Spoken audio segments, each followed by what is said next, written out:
आज का न्यूज़पेपर खोलते हैं तो हमें सबसे पहली खबर देखने को मिलती है। Houthi attacks on two Saudi Arabia flag tankers that drive Brent crude price past $100। अब देखो, ये आपको एक नॉर्मल आर्टिकल लग रहा होगा।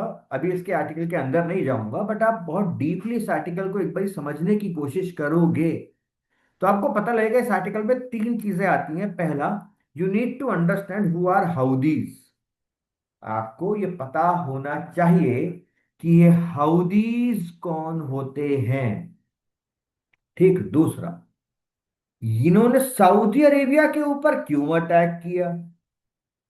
तीसरा, ये ब्रेंट क्रूड क्या होता है, और ये ब्रेंट क्रूड के प्राइस बढ़ने से इसका हमारे देश के ऊपर क्या इम्पैक्ट होगा। ये आर्टिकल इतना ही है, बट इस आर्टिकल में बहुत सारी चीजें हैं। चलो, फर्स्ट थिंग फर्स्ट, अब देखो इस आर्टिकल को हम लोग कैसे ड्राइव करेंगे, और ये मैं इसलिए सिखा रहा हूं यहाँ पे कोई बच्चे जो हैं वो सीखे भी कि खुद से भी कैसे करना है। सबसे पहले आपको अंडरस्टैंड करना है कि हु आर हाउदीज और इनका सऊदी अरेबिया के साथ क्या लेना देना है। दूसरा, आपको ये समझना है कि भाई ये ब्रेंट क्रूड क्या होता है, और इस दुनिया में ब्रेंट क्रूड के अलावा भी और भी होते हैं, है ना। वो कैसे वर्क करते हैं, जैसे हम लोग टेक्सास वाले का इस्तेमाल करते हैं। ठीक है। नंबर थ्री, इन सारी की सारी चीजों का जो इम्पैक्ट होगा हमारे देश के ऊपर वो क्या पड़ेगा, ये हमें थ्री लेवल पे चीजों को समझना है। चलो, अच्छा, first thing first, who are Houthis and what's their relation with Saudi Arabia.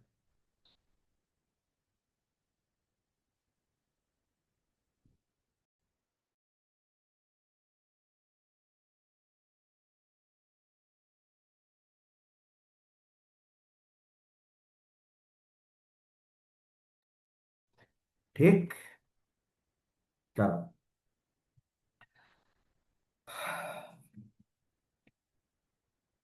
Houthis belong to a very beautiful place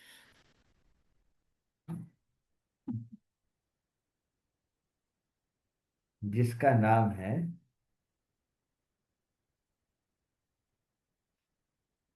Yemen. Basically जो नॉर्थ यमन है, नॉर्थ यमन, वहां पे आपको हाउदीज का कब्जा देखने को मिलेगा इस इलाके में, नॉर्थ यमन के अंदर। इन हाउदीज को ऑफिशियली, पता है, हाउदीज नहीं कहा जाता है। हाउदीज को ऑफिशियली अंसार अल्लाह कहा जाता है। इसका मतलब है the supporter of gods. And इनको, इन्होंने अपने आप को डिक्लेयर किया हुआ है क्या, कि that we are an arm political group, we are an armed political and religious group. अपने आप को ऑलरेडी इन्होंने डिक्लेयर किया हुआ कि हम भाई ये हैं। ठीक है। अब ये आए कहां से, इनका ओरिजिनेशन होता है 1990s के अंदर। हुआ क्या कि जो जैदी शिया कम्युनिटी है, कौन सी, जैदी शिया कम्युनिटी, वहां से ये पूरा का पूरा ग्रुप बना है। इन्होंने कोशिश करी है कि जो यमन के अंदर जो सरकार है उसको ओवरथ्रू किया जा सके। And let me tell you, 2014 में यमन की कैपिटल है सना, उसके ऊपर इन्होंने कब्जा कर लिया। ठीक। अब भाई बात यह है कि हाउदीज शिया सेक्ट से बिलोंग करते हैं। Saudi Arabia is a Sunni monarch. तो there is a ethnic and religious conflict जो इन दोनों के बीच में लगा रहता है।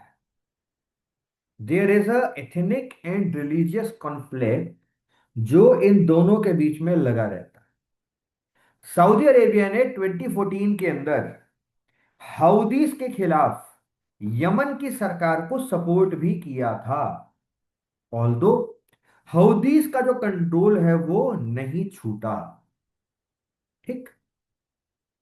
As of now these Houthis get support of Iran. ठीक, इनको कहां से सपोर्ट मिलता है? इनको बैकएंड सपोर्ट मिल रहा है ईरान से। ईरान इनको सपोर्ट कर रहा है कि भाई हाँ तुम सऊदी अरेबिया के खिलाफ लड़ो। भाई क्यों कर रहा है सपोर्ट सऊदी अरेबिया के खिलाफ? Because Saudi Arabia is an ally of United States of America in the West Asia, in the Middle East. Saudi Arabia is an ally of United States of America. Iran keep Saudi Arabia under constant military and political pressure, जिससे कि Saudi Arabia United States of America के साथ मिलकर कोई बड़ी conspiracy ना कर। अब यहां पर एक चीज समझो इस वाले में, यमन के अंदर जब इनका यहां पर कंट्रोल है, कहीं ना कहीं they have an influence on the Red Sea. These Houthis have an influence on the Red Sea. अभी जो पूरा का पूरा मुद्दा चल रहा है वो यहां चल रहा है, ये the strait of Hormuz. Now Iran want to disturb, Iran अब थोड़ा सा डिस्टर्ब करना चाह रहा है पर्शियन गल्फ के साथ साथ रेड सी वाले ट्रेड को भी। समझ में आया?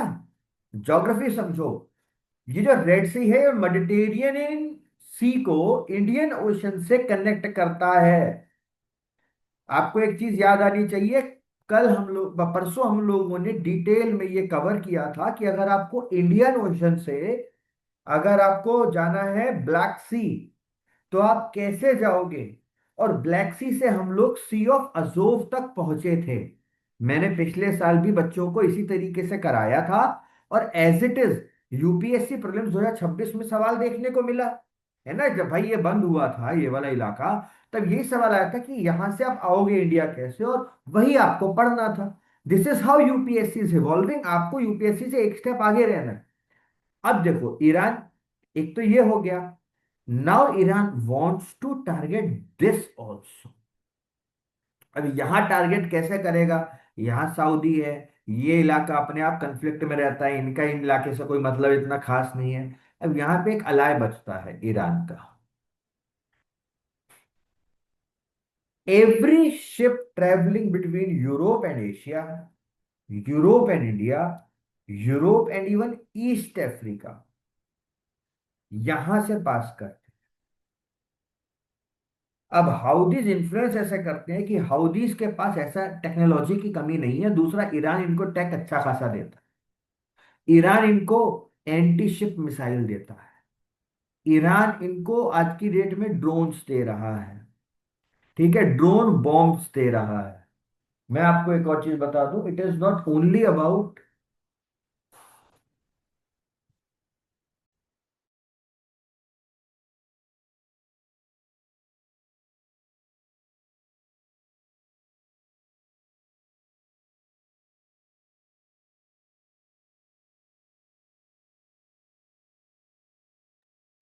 ठीक, तो एंटी शिप हो गए, ड्रोन्स हो गए, बाकी सारी चीजें हो गई। इवल ईरान ने इनको नेवल माइंस भी दी हैं। क्या दी है? Naval mines. मतलब इन माइंस को लगा देते हैं ना, समुद्र में तैरती रहती हैं, जैसी कोई शिप आती है ब्लास्ट, बॉम्बार्ड। ठीक है, एकदम ब्लास्ट खत्म। अब यही डर लग रहा था। अब एक चीज समझो, अब न्यूज पे आ जाओ। न्यूज कह रही है कि हाउदीज ने दो सऊदी अरेबिया की शिप्स को अटैक किया है। और ये शिप्स क्या कैरी कर रही थी? ब्रेंट क्रूड कैरी कर रही। अब मैं आपको एक और चीज बता देता हूं। Last year Houthis attacked Saudi Arabia's oil refineries, जहां से ऑयल एक्सट्रैक्ट किया जाता है ना, वहां अटैक किया था। इनकी एक कंपनी है जिसका नाम है अरामको। Thank you ma'am. तो जो अरामको नाम की कंपनी है सऊदी अरेबिया की, इन्होंने वहां पर अटैक किया था। वो सबसे बड़ी पूरी दुनिया की सबसे बड़ी ऑयल रिफाइनरीज में से एक है। ठीक। और वहां पे यूएवीज की मदद से इन्होंने अटैक किया था, मतलब ड्रोन्स की मदद से अटैक किया था। और सऊदी अरेबिया इन्हें रोक भी नहीं पाया, बिकॉज ये इतनी लो हाइट पे ट्रेवल कर रहे थे कि रडार डिटेक्ट ही नहीं कर पाए। इन्होंने एक जगह पे अटैक किया था जिसका नाम था अबकैक। इसको प्लीज अपने नोट्स में लिख लेना, अबकैक को। अबकैक क्यों नोट्स में लिखने हैं मैं आपको बताता हूं। क्योंकि अबकैक एक is the world's largest crude oil processing facility. पूरी दुनिया की सबसे बड़ी क्रूड ऑयल की प्रोसेसिंग फैसिलिटी अबकैक थी। इसके ऊपर इन्होंने अटैक किया था। और ऐसे नहीं, अटैक करने के बाद दे टुक रिस्पॉन्सिबिलिटी ऑल्सो कि हाँ भाई हमने अटैक किया। ऐसा किया है। क्लियर? कूल। चलो, अब हम अपने अगले कदम पे आगे बढ़ते हैं। अब हमें ये समझना पड़ेगा कि ये जिस क्रूड के बारे में बात कर रहे हैं, that is known as Brent crude. There are different kind of measures we use around the world. In those we have a measure known as a Brent crude. Similarly, we have Texas also. तो इस तरीके से जो crude oils होते हैं, हम उनके price purity को डिटरमाइन करने का हम लोगों ने एक नाप ले लिया है। मेजरली हम यहाँ पे तीन तरीके की चीजें पढ़ेंगे। एक हो गया ब्रेंट, एक को हम कहते हैं WTI, और एक को हम लोग बोलते हैं दुबई क्रूड। दुबई या फिर इसको ओमान क्रूड किसी भी नाम से जाना जा सकता है ना। तो इसको दुबई क्रूड भी कह सकते हैं, इसको ओमान क्रूड भी कह सकते हैं, कुछ भी कह सकते हैं। अब भाई बात यह है, इसका ये जो ब्रेड क्रूड है, ठीक, ये कहाँ से प्रोड्यूस हो रहा है? हाँ जी, this is produced from where? जो नाम है ब्रेंट क्रूड, ये कहाँ से प्रोड्यूस हो रहा है बताओ? बताओ बताओ बताओ, या इतना तो यार तुम लोग आंसर कर सकते हो। नॉर्थ सी, यस बिल्कुल सही बात है। जो नॉर्थ सी है, वहां से ये ब्रेंट क्रूड होता है। इसको हम लोग ग्लोबल बेंचमार्क समझते हैं अराउंड द वर्ल्ड। इसको मिडल ईस्ट और अफ्रीका के अंदर majorly as a reference use किया जाता है। ठीक है। ये North Sea global benchmark, Middle East और अफ्रीका में हम इसको ऐसा बेंचमार्क यूज करते हैं। WTI is Texas, US region, majorly United States of America के रीजन में इसका इस्तेमाल होता है। ठीक। और ये अगर वैसे देखा जाए, it is light, it is also a sweet crude. इसका मतलब ये होता है कि इसके अंदर जो सल्फर कंटेंट है दैट इज लो, एंड इसके अंदर जो गैसोलीन कंटेंट है, गैसोलीन मतलब कितनी पावर है, वो थोड़ी और आपको ज्यादा मिल जाती है। इस कारण से it is easier to refine it, plus it is also very very cheaper to refine it. ठीक है, दोनों चीजें हो जाती है ना। अगर इसी के कंपैरिजन में मैं दुबई या ओमान क्रूड के बारे में बात करूं, तो इसको मिडल ईस्ट और एशिया के अंदर अब रिसेंटली हम लोग इस्तेमाल करने लगे हैं। ठीक है ना। प्राइस डिफरेंस हमेशा ऑयल क्वालिटी का बैठेगा, ट्रांसपोर्टेशन कॉस्ट का बैठेगा, बाकी सारी चीजों का बैठेगा। ठीक है। चलो अब एक और सवाल आता है। In these three, if you can rank which one is better? भाई इन तीनों में कौन सा बेटर है? तो इसका एक मस्त बॉक्स बनाओ नोट्स में और लिखो, number one is WTI, number two is Brent, and number three is Dubai. Clear? ये इसमें अब देखो, जितना ऊपर जा रहे हैं उतना आपका जो सल्फर का कंटेंट है वो कम हो रहा है। मतलब quality of crude depends on sulphur. आई बात समझ में?